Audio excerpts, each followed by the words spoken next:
स्वागत है आपका एनएमएफ न्यूज में। मैं हूं आपके साथ शबनम। बीते दिनों तालिबान अफगान के विदेश मंत्री आमिर खान मुत्तकी भारत दौरे पर आए।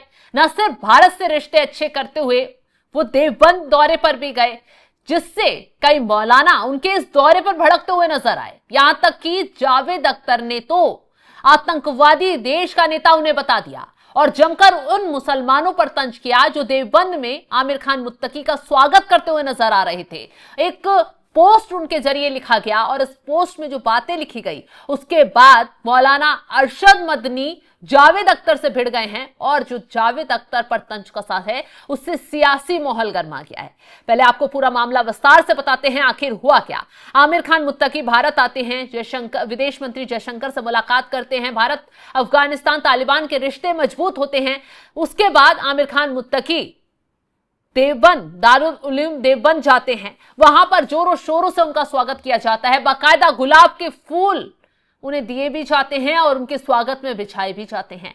अब इस बात को लेकर कई मौलानाओं ने आपत्ति जताई कि तालिबान के एक नेता का इस तरीके से देवबंद में स्वागत होना ठीक नहीं है, ये गलत मैसेज देता है। तो दूसरी तरफ जावेद अख्तर इस मामले को लेकर भड़कते हुए नजर। तो जावेद अख्तर ने एक ट्वीट किया, ट्वीट के जरिए जो तंज कसा उससे मौलाना पूरी तरह भड़क गए हैं। जावेद अख्तर पर अरशद मदनी भड़कते हुए नजर आ रहे हैं। पहले आपको जावेद अख्तर का ट्वीट बताते हैं, उन्होंने क्या कुछ कहा था। जावेद अख्तर ने अपने पोस्ट में कहा, अफगानी मंत्री का दारुल उलूम देवबंद में स्वागत आतंकवाद को समर्थन देना है। गीतकार जावेद अख्तर के बयान के बाद देवबंद उलमा ने पलटवार किया है। देवबंद के धर्मगुरु और जमीयत दावतुल मुस्लिमीन के संरक्षक मौलाना कारी इसहाक गौरा ने जावेद अख्तर पर पलटवार किया। उन्होंने कहा कि देवबंद ने किसी आतंकवादी संगठन का नहीं बल्कि अफगानिस्तान के विदेश मंत्री का स्वागत किया है, जो भारत सरकार की विदेश नीति के तहत एक आधिकारिक अतिथि के रूप में आए थे। जिसे कुछ लोग शर्म कह रहे हैं वो दरअसल भारतीय संस्कृति की पहचान है। जावेद अख्तर का देवबंद के आतिथ्य को आतंकवाद का समर्थन बताने का आरोप मूर्खतापूर्ण है। जो लोग आज हम पर तंज कस रहे हैं वे शायद ये नहीं जानते कि अतिथि क्या होता है। कारी इसहाक गौरा ने कहा, हमारे बुजुर्गों ने हमें सिखाया है कि अतिथियों का सम्मान करना हमारी जिम्मेदारी है, चाहे उनका धर्म, जाति, देश कुछ भी हो। दारुल उलूम देवबंद ने वही किया जो एक सम्मानित भारतीय करता आ रहा है। तो आपको बता दें कि बुरी तरह अब उनके पीछे जो जावेद अख्तर ने जो ट्वीट किया था उसको लेकर अब मौलाना भड़क गए हैं। और जावेद अख्तर ने अपने ट्वीट में साफ साफ ये कहा था, मेरा सिर शर्म से झुक जाता है जब मैं दुनिया के सबसे खतरनाक आतंकवादी संगठन तालिबान के एक प्रतिनिधि को उन्हीं लोगों द्वारा दिए जा रहे सम्मान और स्वागत को देखता हूं जो विभिन्न मंचों पर हर तरह के आतंकवाद के खिलाफ आवाज उठाते हैं। ये वही तालिबान है जिसने अफगानिस्तान में लड़कियों की शिक्षा पर पूरी तरह प्रतिबंध लगा दिया। इसको लेकर देवबंद के जो धर्मगुरु हैं, मौलाना हैं, वो बुरी तरह भड़क गए हैं। यहां तक कि मौलाना अरशद मदनी इस मामले को लेकर भड़कते हुए नजर आए हैं। सीधा सीधा अरशद मदनी को करारे शब्दों में उनके जरिए जवाब दिया गया है और बता दिया गया है कि उन्होंने ना तो किसी आतंकवाद देश का समर्थन किया है, ना किसी आतंकवादी का समर्थन किया है, बल्कि हमारे देश और अफगानिस्तान तालिबान के रिश्ते सुधर रहे हैं और जिसके तहत उनके विदेश मंत्री भारत आए थे, वो हमारे अतिथि थे और हमारा फर्ज बनता था उनका स्वागत करना, हमने किया। और आपको बता दें, मौलाना अरशद मदनी ने कहा है, मैंने जावेद अख्तर की बात लोगों से सुनी है, वे कह रहे हैं कि तालिबान लड़कियों को पढ़ने से रोक रहा है, लेकिन ऐसा नहीं है। तालिबान बस इतना कहता है कि लड़के और लड़कियां एक साथ नहीं पढ़ेंगे। इसके खिलाफ तो हम भी हैं। हिंदुस्तान में भी कई ऐसे शिक्षण संस्थान हैं जहां केवल लड़कियां ही पढ़ती हैं। अगर जावेद अख्तर का सिर इसी से शर्म से झुक जाता है तो मेरा सिर उनकी इस सोच पर शर्म से झुक जाता है। जावेद अख्तर की टिप्पणी से मैं बिल्कुल इत्तेफाक नहीं रखता हूं। ऐसी सोच के कारण ही समस्याएं पैदा हो रही हैं।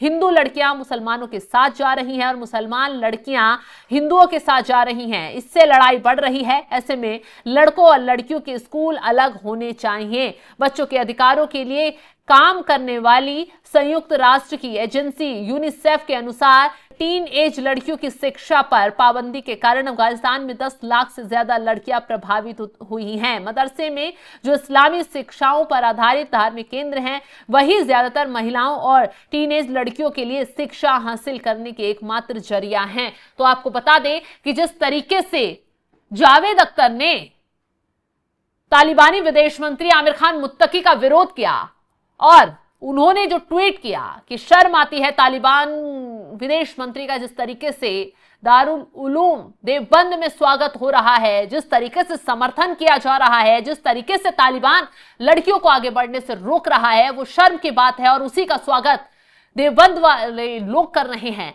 इस पर मौलाना अरशद मदनी भड़क गए हैं और सीधा सीधा कह दिया है कि मुझे शर्म आती है अरशद मदनी की सोच पर, जो इस तरीके की सोच रखते हैं। आपको बता दें कि हिंदुस्तान के कई मौलाना और कई पक्ष ऐसे हैं जो लगातार तालिबान के विदेश मंत्री आमिर खान मुत्तकी का भारत दौरे का विरोध कर रहे हैं। एक तरफ पाकिस्तान चिल्ला रहा है, बौखला रहा है, यहां तक कि आसिफ ख्वाजा नए नए आरोप लगाते हुए नजर आ रहे हैं कि जिसको हमने बढ़ावा दिया, पाला, वही अब हमारे दुश्मन की गोद में जाकर बैठ गया है। और दूसरी तरफ एक विरोधी गुट है जो लगातार आमिर खान मुत्तकी के भारत दौरे का विरोध कर रहा है, जबकि आमिर खान मुत्तकी साफ कह चुके हैं कि तालिबान में लड़कियों को आगे बढ़ने से कोई नहीं रोकता, उन्हें शिक्षित भी किया जा रहा है, उन्हें पूरी शिक्षा भी दी जा रही है, जो उनका हक है उन्हें पूरा दिया जा रहा है।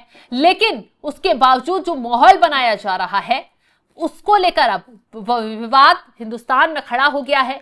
अरशद मदनी भड़क रहे हैं और अब देखना यह होगा कि इस पूरे मामले को लेकर जावेद अख्तर क्या टिप्पणी करते हैं। मौलाना जिस तरीके से देवबंद की तरफ से जावेद अख्तर के खिलाफ बयान जारी कर दिया गया है, वो किस मायनों में उसका जवाब देते हैं, ये देखने वाली बात होगी। फिलहाल इस मामले को लेकर एक तरफ पाकिस्तान में बवाल, दूसरी तरफ भारत में बवाल लगातार छिड़ता जा रहा है। इस खबर को लेकर आप क्या राय रखते हैं, कमेंट बॉक्स में जरूर बताइएगा। तमाम बड़ी खबरों की अपडेट के लिए आप हमारे साथ जुड़े रहें। वहाँ के सैकड़ों लोग ऐसे हैं कि जो यहाँ आए हैं, बल्कि हजारों, और पढ़ करके यहाँ से गए हैं। ये हमारी जिंदगी का एक पहलू है। दूसरा पहलू ये है कि हमारे अकाबिर ने जो आज़ादी हिंदुस्तान के लिए कुर्बानी दी है, जो माल्टा की जेल के अंदर रहे हैं, उन्होंने माल्टा जाने से पहले 14 में यहाँ से मौलाना उबैदुल्लाह सिंधी को अफगानिस्तान की सरजमीन को चुना था, वहाँ जलावतन हुकूमत इंडिया की बनाने के लिए।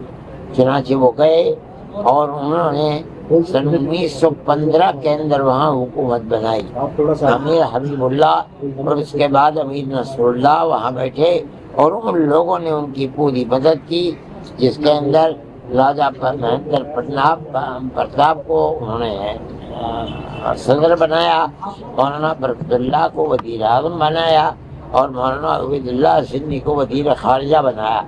ये हिंदुस्तान की ऐसी तारीख है कि सिवाय हमारे अकाबिर के किसी के अंदर ये दमखम नहीं था कि वो दुनिया के अंदर आज़ादी वतन के लिए जलावतन हुकूमत बना सकता। मैंने इनसे ये बात कही है कि इस जलावतन हुकूमत और मुल्क के अंदर कोशिशों के नतीजे के अंदर हिंदुस्तान आज़ाद हुआ है। एक ऐसी गवर्नमेंट को निकाला है जो ये कहती थी कि हमारी हुकूमत के अंदर सूरज गुरूब नहीं होता। वो उस वक्त सबसे ताकतवर गवर्नमेंट थी। आप लोगों ने उन्हीं से लिया है अफगानिस्तान के अंदर, लेकर आपने उन्हीं की तरह दुनिया की बड़ी ताकतों का मुकाबला किया और सबको धूल चटवाई और निकाल दिया। मैं समझता हूँ कि आपको ये सबक हमारे अकाबिर से मिला है। उन्होंने इसका इनकार नहीं किया, उन्होंने मेरी इस बात को कबूल किया। मैं ये समझता हूँ कि उनका हिंदुस्तान में आना और दारुल देवबंद में ख़ास तरीके बनाना, अपनी मर्जी के ऊपर आना, इस चीज़ की दलील है कि वो हमारी इस तारीख़ को समझते और जानते हैं और ये समझते हैं कि हमने जो कुछ किया है उसका समरा, उसका फल हमें दारुल देवबंदी से मिला है और उसी के लिए हम कोशिश कर रहे हैं। आज वो आए हैं, हम खुशी के साथ उनको कबूल करते हैं। हमने उनको अहलन व सहलन कहा और हमने ये कहा कि हमारी मोहब्बत का ये पैगाम आप अमीरुल मोमिनीन को जाकर दें। आज भी हमारे दिल के अंदर वो जो जज्बा था कि हमारी आज़ादी वतन के लिए आपकी ज़मीन हमारी ज़मीन बनी थी, वो जज्बा आज भी हमारे दिल के अंदर है। हम उसकी कदर करते हैं। समझता हूँ कि अफगानिस्तान जैसे लोग जिन्होंने कबूल नहीं किया किसी गैर मुल्क की अपने तसल्लुत को, चाहे वो दुनिया की सबसे बड़ी ताकत हो, उस ताकत के साथ अगर इस मुल्क के हमारे ताल्लुकात होंगे, प्यार और मोहब्बत के ताल्लुकात होंगे, भाईचारे के ताल्लुकात होंगे तो हमारे मुल्क को उससे बहुत फायदा मिलेगा। क्या अफगानिस्तान के तलबा का कोई ऐसा मुआहदा हुआ दाखिले के लिए आएंगे? ये दोनों मुल्कों की सियासत के ऊपर है। अगर हिंदुस्तान से उनको वीज़ा मिलने लगेगा, उन्होंने कहा है कि हमसे वज़ीर ख़ारजा ने वादा किया है, लेकिन बहुत खुशी की बात है, हिंदुस्तान में आएंगे, पढ़ेंगे। हमारी कोई इस मसले के ऊपर बातचीत नहीं। मौलाना साहब, उन्होंने लड़कियों की तालीम पे बंदिश लगाई है, उस पर कुछ मशवरत, कुछ राय नहीं, हमसे कोई बात ही नहीं हुई इस मसले के ऊपर। आपने कुछ राय नहीं? नहीं, उन्होंने पूछा था, हमने राय दी। आप अगर हमें याद दिला देते हम ये भी बात कर लेते। अच्छा, और मौलाना साहब, देवबंद जो हिंदुस्तान का है और पाकिस्तान के देवबंद में कुछ फर्क है क्या? कोई फर्क नहीं, देवबंद में नहीं। हमारा जो मसलक है मजहबी, जिसके ऊपर हम चलते हैं, उसमें कोई फर्क नहीं है, न यहाँ, न बांग्लादेश में, न पाकिस्तान में, न अमेरिका में, न स्विट्जरलैंड में। जहाँ मदरसे हैं, एक ही तरह के मदरसे हैं, एक ही मसलक है उनका। साहब, कल दिल्ली में लेकिन हम आपसे ये जानना चाह रहे हैं कि आपसे मुलाकात हुई है, महिलाओं के ऊपर जो अफगानिस्तान का विचार है उस पर आप कितना सहमत हैं? मैं समझता हूँ कि ये गलत है। मुझसे आज लोगों ने बताया ये गलत है। ये एक इत्तेफाक की बात है कि उसमें मर्द थे, औरतें नहीं थे। उन्होंने मना नहीं किया था औरतों के आज। ये गलत है, ये प्रोपेगेंडा है। आपको लगता है पाकिस्तान इस वक्त ज्यादा खलबली पाकिस्तान में मची है क्योंकि पहला दौरा और वो भी हिंदुस्तान में होता है? मैं इन चीज़ों से, यार तुम जानते हो, मैं मस्जिद मदरसे का आदमी हूँ। पाकिस्तान गए हुए मुझे 10 साल हो गए, मुझे क्या मालूम क्या होता है।